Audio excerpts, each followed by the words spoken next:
నేను 5,00,000 ఇన్వెస్ట్ చేసి dairy farm start చేశా. ఇప్పటికి 6 మంత్స్ అవుతుంది. ఈ 6 మంత్స్‌లో నేనెంత ప్రాఫిట్ తీసుకున్నాను, ఎంత లాస్ అయ్యాను, ఈ వీడియోలో మీతో షేర్ చేసుకుంటా.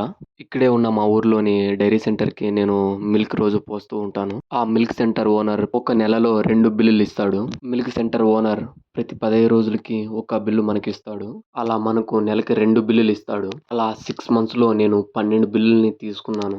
నేను మొదటి నెల 60,000 సంపాదించాను పాలు పోసి. రెండో నెల 55,000 తీసుకున్నాను. నేను మూడో నెల 40,000 తీసుకున్నాను. నాలుగో నెల నేను 60,000 తీసుకున్నాను. నేను ఐదో నెల 55,000 తీసుకున్నాను. నేను ఆరో నెల 60,000 తీసుకున్నాను. ఈ 6 మంత్స్‌లో నేను మొత్తం 3,30,000 సంపాదించాను. ఇది మొత్తం ప్రాఫిట్ కాదు. దీంట్లో కూడా కొన్ని ఖర్చులున్నాయి. నేను ప్రతి నెల 5,000 పెట్టి దానా కొంటున్నాను.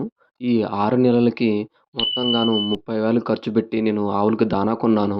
ఈ 6 మంత్స్‌లో నాకు ఆవులకి ఏ హెల్త్ ఇష్యూ రాలేదు. అందువలన మనకు ఇంత అమౌంట్ మిగిలింది. ఈ 6 మంత్స్‌లో నేను 3,00,000 ప్రాఫిట్ పొందాను. ఈ ప్రాఫిట్‌ని నేను 1,00,000 వరకు ఎక్స్‌టెండ్ చేయాలనుకుంటున్నాను. డైరీ ఫార్మ్‌లో ప్రాఫిట్స్ అండ్ లాసెస్ అండ్ మనం ఫేస్ చేసే ఇష్యూస్‌ని తెలుసుకోవడానికి మన ఛానెల్‌ని సబ్స్క్రైబ్ చేయండి. నేను